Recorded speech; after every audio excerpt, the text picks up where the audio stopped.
At sa nakaraan nating kwento, gumamit ng isang spell si Henry na Silent Room, isang madilim na enerhiya ang nabuo sa loob ng silid, at sinabi niya kay Rinda na wala nang makakarinig sa kanila ngayon, kaya't sisimulan na nila ang totoong usapan. Makalipas ang ilang sandali, muling kinumpas ni Henry ang kanyang daliri para alisin ang spell na Silent Room.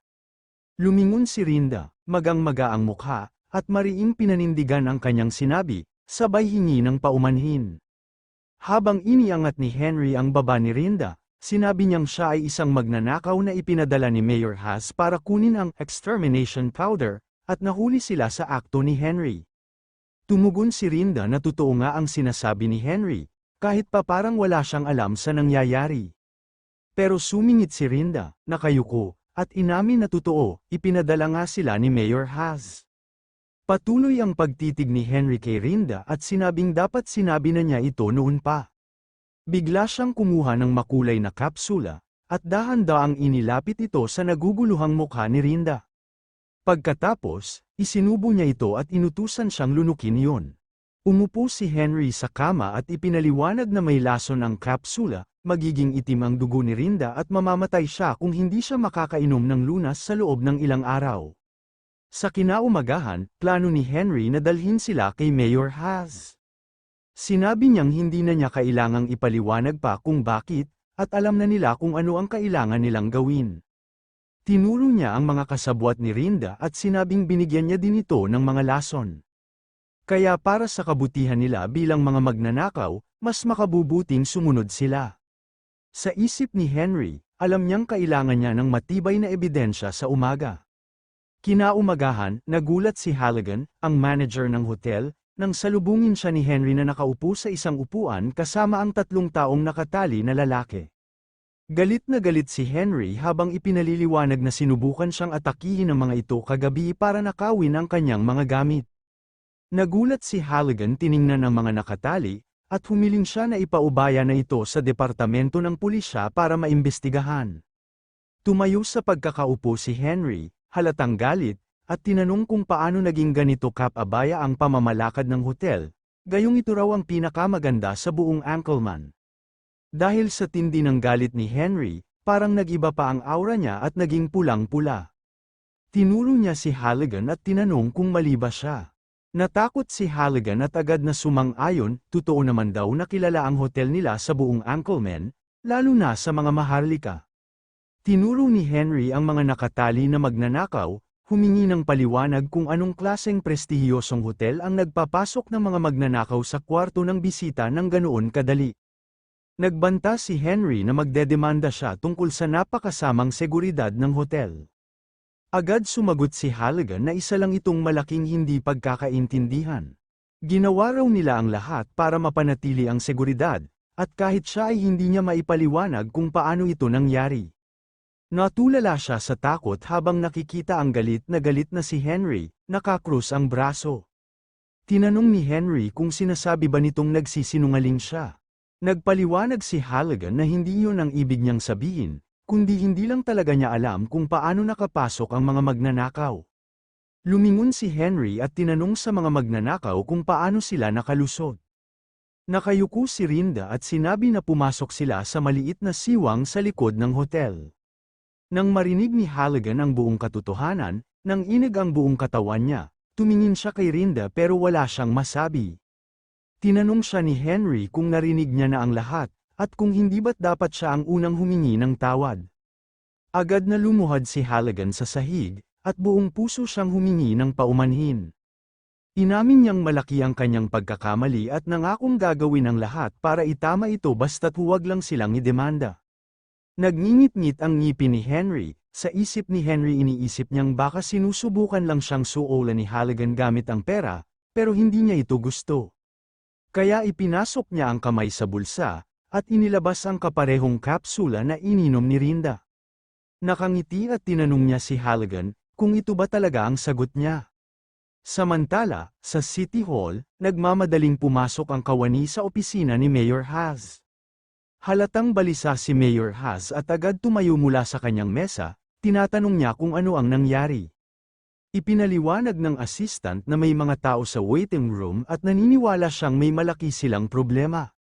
Nagtanong si Mayor Haas kung anong problema, halatang takot sa hindi niya alam. Sabi ng assistant, si Sir Henry raw ay nagdala ng 3 tao at kasama pa ang manager ng hotel na si Halligan sa reception area. Parehong nag-aalala sina Haas at Will nagmamadaling pumasok sa loob ng silid kung nasaan sila Henry. Narinig ni Henry ang kanilang mga yapak at humarap siya sa kanila, halatang galit at may mabigat na tingin. Napakamot sa batok at agad niyang tinanong si Henry kung ano ang problema. Sumagot si Henry, kung kunwari ba'y nalilito si Haas at gustong itanggi na kilala niya ang mga lalaking ito. Ipinakita ni Henry ang basang-basang basahan, at galit na ipinaalala kay Haas na siya mismo ang nagbigay sa kanila ng hypno-poison para hindi siya makalaban. Piliting magpaka-inosente ni Haas, kunwaring wala siyang alam at nagtanong pa kung ano raw ang tinutukoy ni Henry. Lalong uminit ang ulo ni Henry, sinabi niyang may hawak siyang matibay na ebidensya, at handa na siyang tapusin ang palabas. Habang hindi pa rin tumitigil sa pagtanggi si Mayor Haas, biglang nagsalita ang pangunahing magnanakaw sa kanya. Humingi ng paumanhin kay Mayor Haas, at inamin nilang hindi nila nagawa ng maayos ang kanilang trabaho. Pero patuloy pa rin si Mayor Haas sa pagpapanggap na wala siyang kinalaman sa nangyari. Tinanong pa niya ang tauhan na kung ano ang binubulalas nito at kung sino-sino ba talaga sila. Dito na sumingit si Henry at tinanong si Mayor Haas kung narinig na niya ang lahat. Napagtanto ng mayor na wala na siyang takas, nagsimulang manginig ang kanyang katawan, hindi sa takot, kundi sa inis dahil nabigo ang kanyang plano. Tinuro niya si Henry at sumigaw, sinasabing puro kasinungalingan ang ibinibintang sa kanya, ayaw raw niyang maloko sa ganitong paraan. Sa puntong yon, biglang nakisali ang hotel ng manager na si Halligan. Inamin niyang sa tingin niya, ang mga magnanakaw ay gumalaw base sa utos ni Mayor Haas, kaya nila nilooban ang hotel kagabi. Ayon kay Halligan, sinuri nila ang mga talaan at nakita nilang may koneksyon nga, sabay abot ng mga papel kay Haas bilang ebidensya. Takot man, pilit pinoprotektahan ni Halligan ang sarili, kinuha ni Mayor Haas ang mga papel, at galit ang tingin niya kay Halligan, tila itinuturing na niya itong sinungaling at puro kalokohan ang nasa papel. Nakakrus ang braso na tinanong ni Henry kung ang ibig bang sabihin ni Mayor Haas ay nagsisinungaling ang manager ng pinakamagandang hotel sa Anchorman. Napataas ang boses ni Henry at kitang-kita ang galit niya sa mukha. Hinamon niya si Mayor Haas na sumagot. Tiningnan ni Henry si Mayor Haas na naliligo sa pawis ang mukha takot na takot. Alam ng mayor na hindi magsisinungaling ang manager na si Halligan dahil masisira ang reputasyon nito. Pilit pa ring iginiit ni Haas na imposible yon. Sabay pahid sa mata gamit ang palad, tila napagtanto niyang wala na siyang depensa. Sa isip-isip ni Henry, humingi siya ng paumanhin kay Haas. Hindi naman talaga niya ito kinamuhian, pero pinili niyang kalimutan ang kanilang nakaraan para mahanap si Van.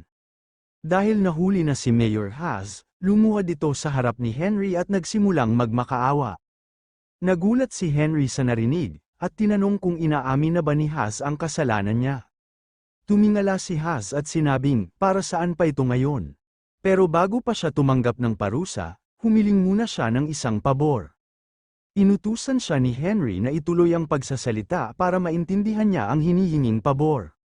Nahihiya at bagsak ang loob, nakiusap si Mayor Haas na bigyan siya ng isang araw lang. Naiinis si Henry at napalingon palayo, sabay tanong kung hinihingi ni Haas ang oras na yun para tumakas. Ngunit agad din itong nilinaw ni Haas, na hindi siya tatakas, may kailangan lang siyang ayusin.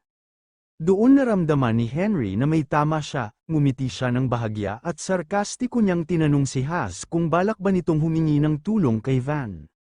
Nanlaki ang mga mata ni Haas at bigla itong natigilan, bakas ang kaba sa buong katawan, alam niyang nabuking siya. Mas lalong naging tensyon-ado ang sitwasyon. Lumingon si Henry sa nanginginig na si Haas at hindi makasagot sa tanong niyang yun. Naniniwala na si Henry sa kanyang hinala, si Van ay matalino, matatag, at matapang. Alam ni Henry na mahal ni Van ang Anchorman at siguradong nagtatago lang ito sa paligid. Lumapit si Henry, at mas lalo pang kinabahan si Haas, hindi niya alam kung ano na ang mangyayari. Itinanong ni Henry kung nasaan si Van. Napaisip si Haas hindi makapaniwala kung paano ito nalaman ni Henry. Nainis si Henry at pinaalala kay Haz na ang importante lang ay malaman kung nasaan si Van. Patuloy na nagmamakaawa si Haz, ayaw niyang isuko ang Swordmaster na si Van. Ngunit matigas si Henry at sinabing huwag siyang piliting ulitin pa ang tanong. Napatingala si Haz, nanginginig ang katawan habang handa na siyang sundin si Henry. Dahan-dahan niyang inilabas ang kamay mula sa bulsa, at habang tumatagaktak ang pawis sa kanyang mukha dahil sa takot, unti-unti niyang inilabas ang isang papel. Napagtanto ni Henry na isa itong summoning card, samantala, sa loob ng isang silid makikita si Van na natutulog, at nananaginip sabay binanggit ang pangalan ni Henry Morris. Nag-flashback sa kanyang panaginip, ang alaala ng pagbitay ng kanyang master. Tinanong ito ng lingkod ng tiranong hari kung totoo bang nilinlang niya ang maharlikang pamilya. At sinabi nito na ayon sa batas, dapat parusahan pati mga kamag-anak at kasabwat ng taksil, pero pinili ng emperador na siya lang ang parusahan. Sa galit, sumigaw noon si Henry Morris na nabubulok na raw ang kanyang pandinig sa mga kasinungalingan nila. Hiniling niyang itigil na ang seremonya at wakasan na ang buhay niya. Pagkatapos nun, pinugutan na ito ng verdugo na si Vahal. Dahil doon, nagising si Van at agad na bumangon, tumatagaktak ang pawis nito, hinawakan ang mukha, ang alaala ring ito ang paulit-ulit na bumabalik kay Van sa kanyang panaginip, naalala niya nung naglalakad sa bitay ang kanyang master, nandoon din siya sa gilid, palihim na pinagmamasdan si Henry Morris, punong-puno siya ng puot, hindi siya makapaniwala na darating ang araw ng kamatayan ng kanyang nililingkuran. Naupo siya sa gilid ng kama, at tinitigan ang kanyang espada. Naalala niya si Henry, ang pinakamatapang at pinakamalakas na mandirigma sa buong kontinente. Hawak ang espada mula sa kaluban nito, at napagtanto niya na tulad ng lahat ng tao, hindi rin siya panghabang buhay. Habang iniisip ito, hinugot ni Van ang kanyang espada na agad nagliwanag. Sa kanyang isipan, kinausap niya si Henry Morris, tinawag siyang malambot at litong-lito sa kanyang damdamin, itinaas niya ang ulo at gustong itanong, kung bakit hindi siya kumilos noon, at bakit siya naging maawain sa mga malisyosong maharlikang pumatay sa kanya. Pagkatapos masaksihan ang parusa ni Henry Morris, agad na umalis si Van sa kabisera, hindi na niya nagawang ayusin ang kanyang damdamin. Agad din siyang nagtago sa kanyang bayan sa Ankleman, at mas alam niya kaysa kanino man na ang mga espadang nakaturo kay Henry ang susunod na tuturo sa kanya. Samantala, ang Ankleman ay isa sa pinakamalaking lungsod sa imperyo, pangalawa sa buwis at kita. Gusto itong angkinin ng mga maharlika, pero noong nabubuhay pa si Henry, ginawa niyang malaya ang Ankleman, hiwalay sa kapangyarihan ng mga maharlika. Sa mata ni Van, ito ang huling regalong iniwan ni Henry, at sinumpaan niyang ipagtatanggol ito hanggang sa dulo. Habang nag-iisip si Van, biglang kumilos si Haz gamit ang summoning card. Isang asul na apoy ang lumitaw sa bandang dibdib ni Van, sa ilalim ng kanyang jacket. Kinuha niya ang sariling card na unti-unting nasusunog. Napagtanto niyang silang dalawa lang ni Haz ang may ganoong card, at si Haz ang unang gumamit nito, matapos turuan siya ni Henry kung paano gumawa nito. Nang tuluyang maabo ang card, alam ni Van na may mahalagang nangyayari at ito ay emergency. Ilang sandali lang, nasa opisina na si Van, at sa harap ng mesa, si Henry Morris. Lumapit si Van, ramdam ang matinding tensyon, at bumalat sa paligid niya ang aura ng isang swordmaster. Pero kahit ganoon, hindi natinag si Henry. Sa halip, tinanong pa niya si Van kung naging komportable ba ang biyahe. Ngunit si Van, determinado, tinanong niya kung ano ang nangyari kay Mayor Haz at kung sino siya. Ngumiti si Henry, sinabing ikinagagalak niyang makita si Van at ipinakilala ang sarili bilang Henry Morris. Nang marinig ito, halatang hindi makapaniwala si Van, kaya inulit niya ang tanong. Hindi binigkas muli ni Henry ang kanyang pangalan, pero tinanong niya kung talagang ang Swordmaster na si Van ang kaharap niya. Lalong lumakas ang aura ni Van, tinanong niya muli kung sino ba talaga ang nasa harap niya. Napagtanto ni Henry na hindi pa rin nagbabago ang lakas ni Van. Ngunit sapat ang kapangyarihan ni Henry para labanan ang aura ni Van, kaya't handa siya sa maayos na negosasyon. Tinapatan ni Henry ang tanong kung narinig na ba ni Van ang balita tungkol sa Ankleman. Ayon kay Henry, siya ang dahilan kung bakit natapos ang gulo sa mga fish farm at inalis niya ang lahat ng mapanirang spore kahapon. Naalala ni Van ang sinabi sa kanya noon ni Haz, na may dumating na lalaki sa lungsod na may parehong pangalan ng pinatay na dakilang salamangkero, at sinolusyonan ng problema sa mapanirang kabute. Napagtanto ni Van kung sino talaga ang kaharap niya, ibinaba niya ang ulo, at mas mariin na tinanong kung nasaan si Haz. Pinaliwanag ni Henry na nasa silid ito, pinayuhan niya na magmuni-muni sa mga pagkakamaling nagawa. Pero hindi maintindihan ni Van kung anong mga pagkakamali ang tinutukoy nito, kahit malinaw na hindi na mahalaga ang nakakasirang mga spores. Habang gumagawa ng tsaa si Henry, napagtanto ni Van na ang mahalaga ay kung paano nalaman ni Henry ang tungkol sa kanyang pag-iral, at pilitin si Haz na gamitin ang summoning card. Kaya't dito, napagpasyahan ni Van na tuklasin ang buong katotohanan, at pagkatapos ay papatayin niya si Henry. Habang seryoso si Van, biglang tinanong siya ni Henry, kung totoo bang mahilig siya sa iced green tea. Napakunot noo si Van, gulong-gulo kung sino ba talaga ang kausap niya. Tinanong niya kung nalaman niya ito kay Haz, ngunit agad namang itinanggi ni Henry, hinala lang daw niya, batay sa nakaraan. Noon pa man, tuwing may tea party sila, laging iced green tea ang hiling ni Van. At si Henry mismo ang nagtitimpla at nagsisilbi nito. Naalala ito ni Van habang tinignan ang inihain na tsaa. Hawak ang mainit na tsaa, hindi mapigilan ni Henry ang ngiti niya habang tinanong si Van, kung masaya na ba siya sa buhay niya rito.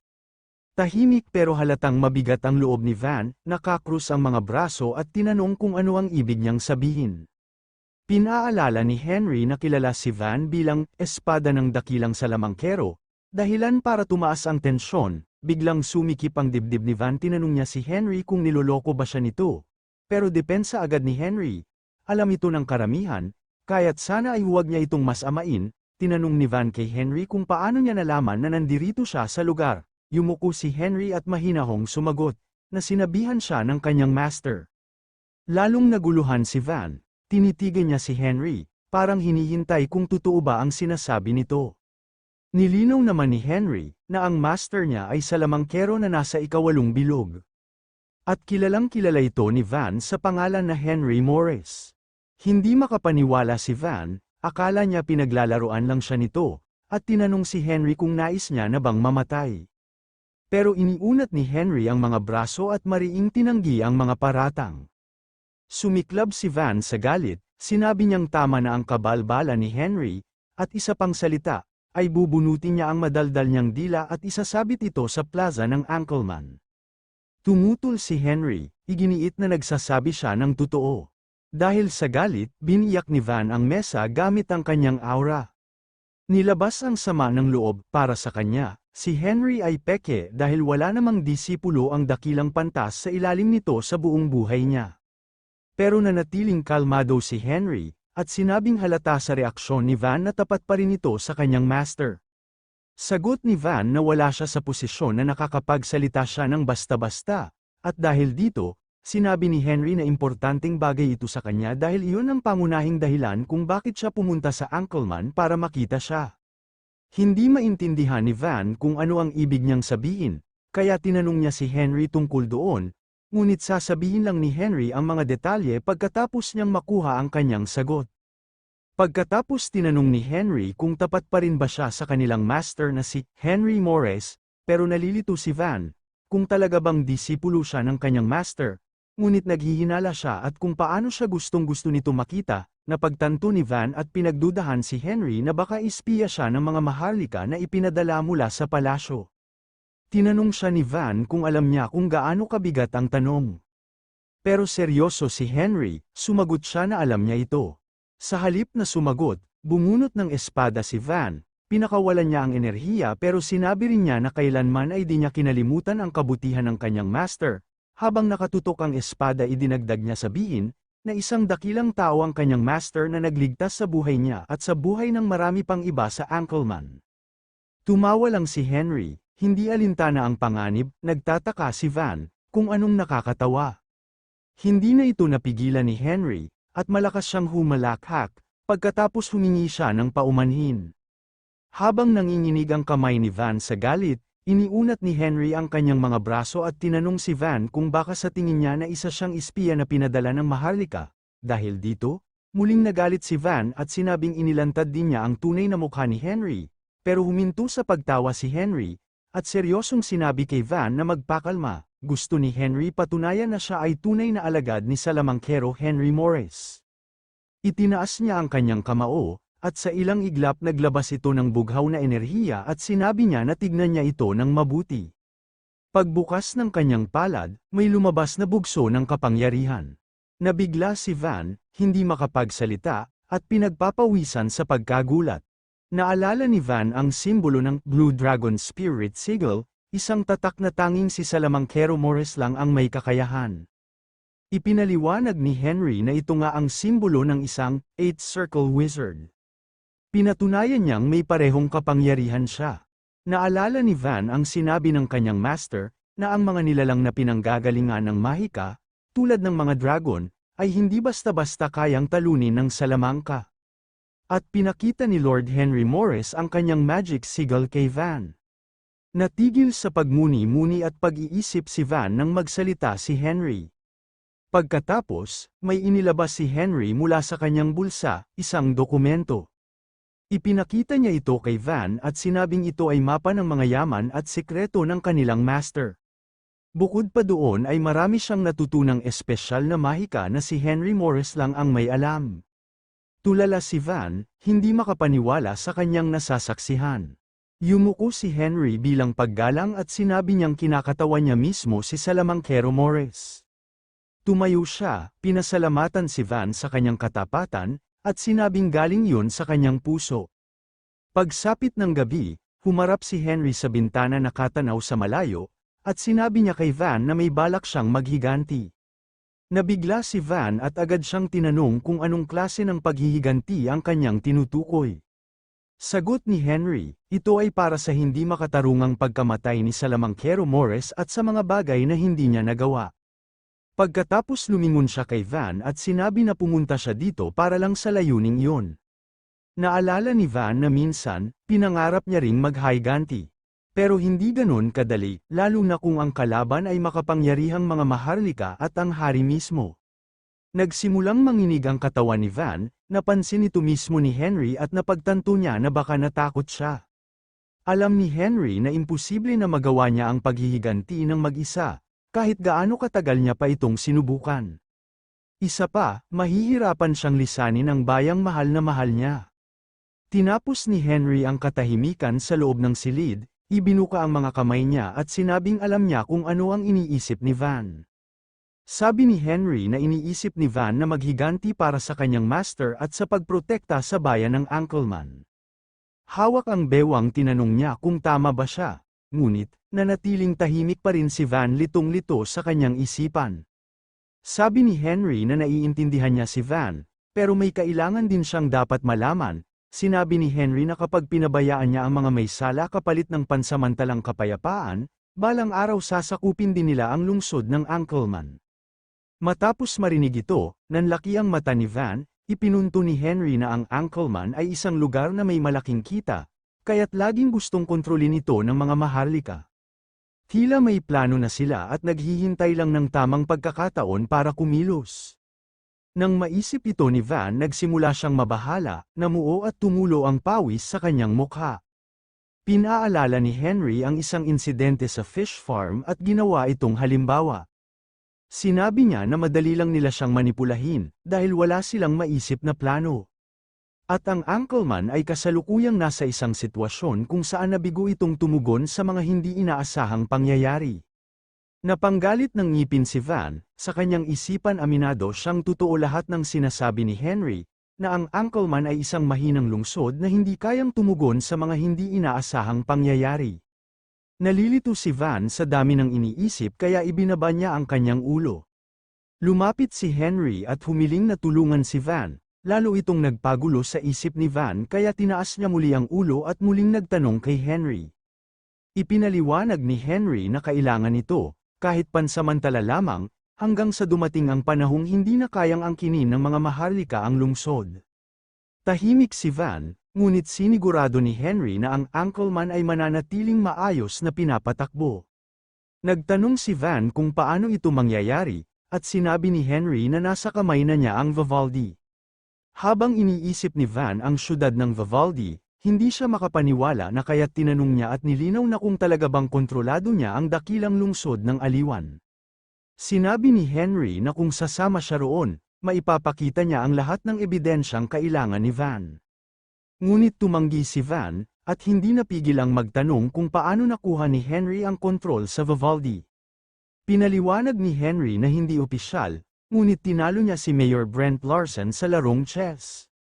Nagulat si Van nang marinig niya ito, at muling tinanong kung tinalo niya ba talaga ang hindi matatalo na kampyon. Kinumpirma ito ni Henry na tinalo nga niya ito, lumingon siya sa bintana at sinabi na kapalit ng pananahimik tungkol sa pagkatalo, sumali si Mayor Brent sa kanilang panig. Ikinwento rin ni Henry na naging kampyon din siya sa sword sparring sa Vivaldi, at napasa kamay ang pinakamalaking arena na 10 million gold, na nasa ilalim din ng kanyang utos.